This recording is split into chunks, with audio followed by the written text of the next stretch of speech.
हमने अपने बच्चों की कसम खाई हुई है कि हम डेली वेजर ने अपने बच्चों की कसम खाई हुई है कि एक भी वोट हम इस बीजेपी सरकार को नहीं देंगे।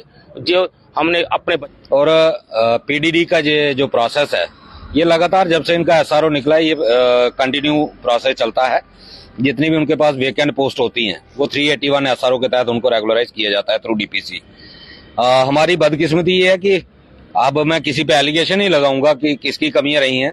जब ये एसआरओ 2 बने थे, पीडीडी के लिए 381 और पीएचई के लिए 64, ये वहीं पे सबसे बड़ा घोटाला हो गया कि या तो हमारे डिपार्टमेंट के लोगों को समझ नहीं आया।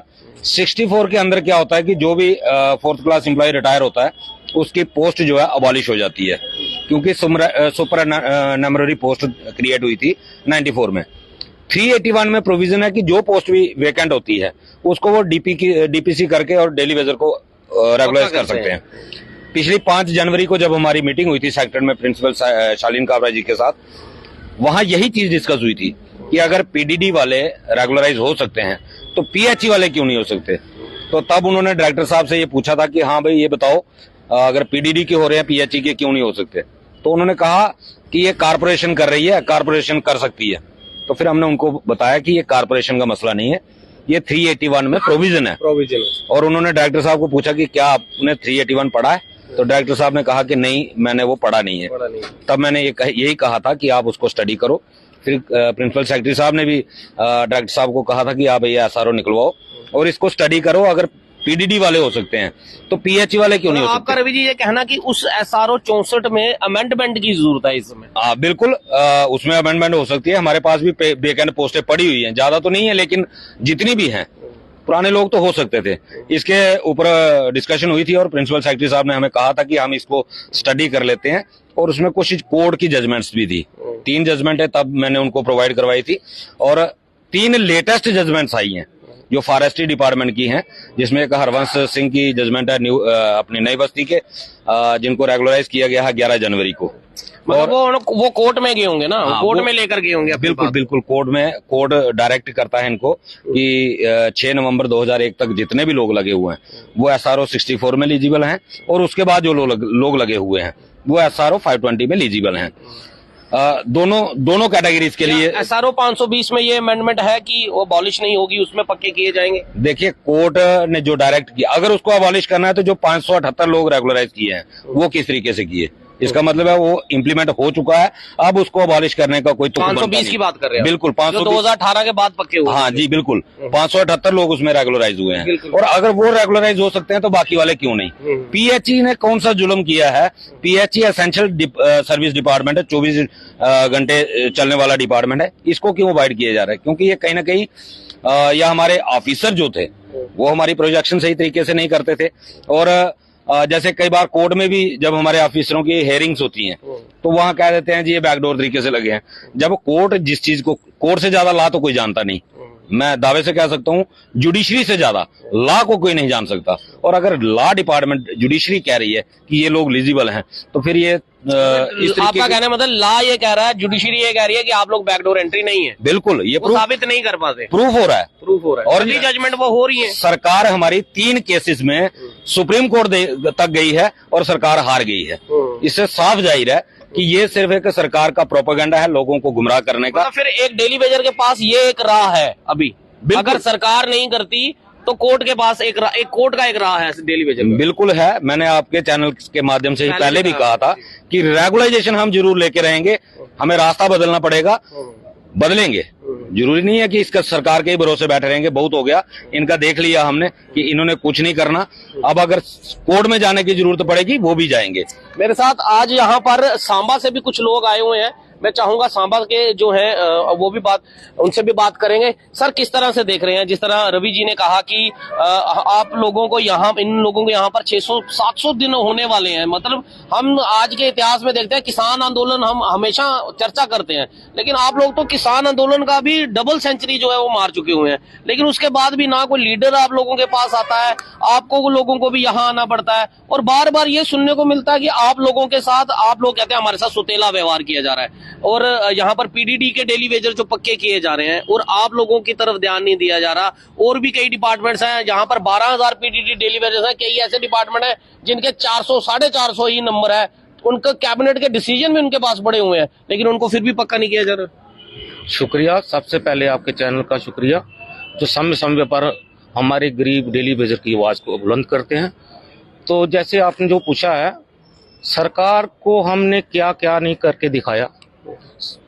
पुल भी बंद किए, सेक्टर का घिराव किया, कंपनी बाग भी बंद किया, पानी बंद कर दिया सारे शहर का।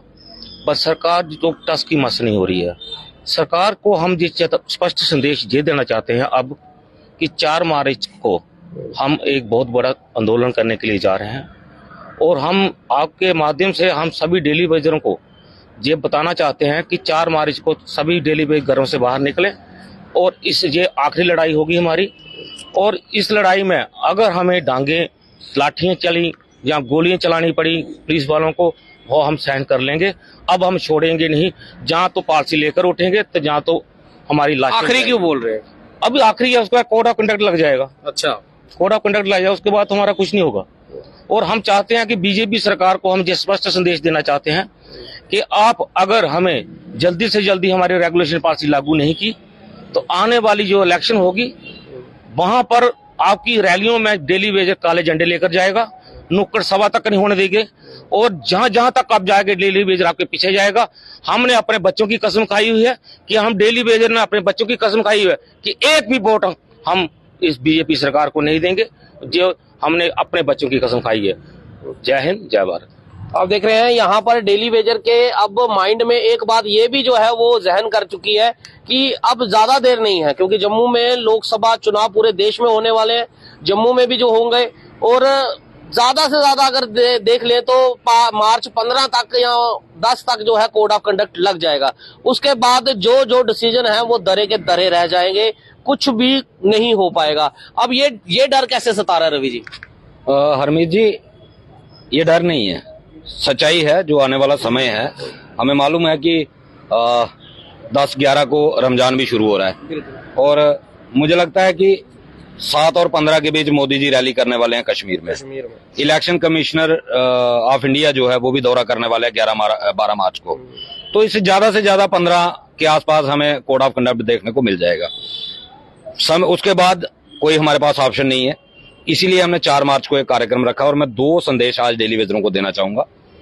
एक, बीजेपी ने एक नंबर लॉन्च किया है जो कल ही शायद लॉन्च हुआ है, 90-90-90 2024, जिसमें उन्होंने विकसित भारत संकल्प यात्रा के लिए सुझाव मांगे हैं। मैं सभी डेली वेजरों से रिक्वेस्ट करूंगा कि उस पर मिस कॉल दें और उस पर अपना डिमांड जो है कि डेली वेजरों को पक्का किया जाए, जम्मू कश्मीर के डेली वेजरों को पक्का किया जाए। हर एक डेली वेजर परिवार का सदस्य ये डिमांड जरूर रखे। और दूसरा ये संदेश है कि 4 मार्च को, मैंने पहले भी आपके चैनल से और बड़े चैनलों के माध्यम से कह दिया है, 4 तारीख का डेली वेजरों का जोश और जुनून ये तय करेगा कि डेली वेजर हक ले सकता है या नहीं ले सकता। रही बात भाजपा की, तो भाजपा के लिए भी हमारा स्पष्ट संदेश जो पहले से दिया हुआ है, शायद भाजपा को क्रेडिट खाना नहीं आया। ये मसला इतना बड़ा नहीं था, इतना बड़ा मसला नहीं था। हमारे बहुत सारे लोग, जैसे उस दिन भी मीडिया में चर्चा हो रही थी कि मोदी जी का कसूर नहीं है, मोदी जी को बड़ा अब तो वो अलग मंच देवता बन गया, अलग मंच बन गया। मुझे कोई फर्क नहीं पड़ता, सच्चाई कहनी चाहिए। सभी हमारे जम्मू के लीडरों को कोसते हैं, जम्मू की लीडरशिप को सभी कोसते हैं, लेकिन सच्चाई जानना कोई नहीं चाहता। हमने यहीं पे देखा, रविंद्र रैना जी पहले प्रदेश अध्यक्ष की बात करते हैं, हमारे साथ एलजी तक गए, प्रिंसिपल सेक्रेटरी तक हमें लेके गए, एक कमेटी का गठन किया, एक रिपोर्ट बनाई, 2 बार दिल्ली तक गए। हमारे सांसद जुगल किशोर शर्मा 4 बार पार्लियामेंट के अंदर मुद्दा रखा और मोदी जी की मौजूदगी में रखा। बिल्कुल सही कह रहे हैं। 5 बार हसनैन मसूदी साहब ने मुद्दा रखा, मोदी जी की मौजूदगी में रखा। और फिर हमारे लोग ये कहें कि मोदी जी का कसूर नहीं है, यार क्या करते हो? मतलब आप ये मान रहे हैं कि केंद्र सरकार नहीं चाहती आपको पक्का करना? केंद्र सरकार की लीडरशिप तो चाहती है जनाब, प्रैक्टिकल दिख रहा है। जो लोग कर रहे हैं, जिन्होंने जितना किया मैंने उतना बोला, मैं किसी को बढ़ा चढ़ा के नहीं बोलूंगा। मोदी जी के सामने 9 बार मुद्दा उठा और 10वीं बार हमारे मेंबर पार्लियामेंट और PMO minister doctor Jitendra Singh ji ने खुद पार्लियामेंट सदन में मोदी जी के पास खड़े होकर बोला कि ये जो डेली वेजर हैं 60,000, इनके साथ धोखा हुआ है, इनका कसूर नहीं है। उसके बावजूद मोदी जी के कानों तक आवाज नहीं पहुंची। ऐसा क्या है रवि जी, मोदी जी मन की बात तो सुनते हैं, लेकिन जो प्रोटेस्टर्स हैं, जो जनता है, उनकी बात क्यों नहीं सुनते? और मन की बात में भी देखा जाता है, मन की बात में भी जो लोग जो उनसे बातचीत करते हैं वो भी कहीं ना कहीं बाद में इस तरह से एक्सपोज हो जाते हैं, वो भी बीजेपी के ही निकलते हैं सारे। बिल्कुल, उन्हीं को प्रोजेक्शन दी जाती है। मैं भी चाहता हूं मोदी जी से बात करना, एक बार मेरी भी तो करवा दो यार। आप बीजेपी ज्वाइन करनी पड़ेगी, कर लो। नहीं, मैं बीजेपी बाद में ज्वाइन कर लूंगा, एक बार मेरी बात करवा दो। अच्छा। मैं बाद में कर लूंगा। अगर मोदी जी ये गारंटी दे दें कि ठीक है, ये मैं इनके रेगुलराइजेशन की ऑर्डर कर रहा हूँ, तू नौकरी छोड़ दे, तुम्हारी पार्टी में। मोदी जी की गारंटी की बात की, मोदी जी की गारंटी तो आज पूरे हर एक टीवी चैनल पर चल रही है, पूरे नेशनल स्ट्रीम मीडिया पे चल रही है, गोदी मीडिया भी उसको बोल देते हैं कि गोदी मीडिया पे भी चल रही है। लेकिन ये गारंटी आपके साथ भी तो थी, आप लोगों की, मतलब जो गारंटी मोदी जी पूरा करना चाहते हैं वो अपने मन की बात सुनते हैं और वो गारंटी पूरी कर देते हैं। जो लोग जनता उनको कहती है कि ये गारंटी आपने उठाई थी, हमारी आपने जिम्मा उठाया था अपने कंधों पर, ये भी आपकी गारंटी है, वो गारंटी कहाँ चली जाती है फिर? वही मैं कह रहा हूँ, एक बार हमारी भी तो सुन लो। आपकी हमने 111 एपिसोड सुन लिए, एक बार हमारा एपिसोड सुन लो। आपके मेंबर पार्लियामेंट की आवाज आपको नहीं सुनाई दी, नेशनल कॉन्फ्रेंस के मेंबर पार्लियामेंट उनकी आवाज आपको नहीं सुनाई दी, आपके साथ में बैठने वाले डॉक्टर जितेंद्र सिंह जी की आवाज आपको नहीं सुनाई दी, आपके प्रदेश अध्यक्ष की आवाज आपको नहीं सुनाई दी, आपके 3 पूर्व मंत्रियों की आवाज आपको नहीं सुनाई दी। कम से कम एक बार कोशिश करो, हमारी आवाज सुन लो। शायद हमारी आवाज आपको पसंद आ जाए, लेकिन एक बार कोशिश तो करो, हमारी आवाज सुनो तो सही।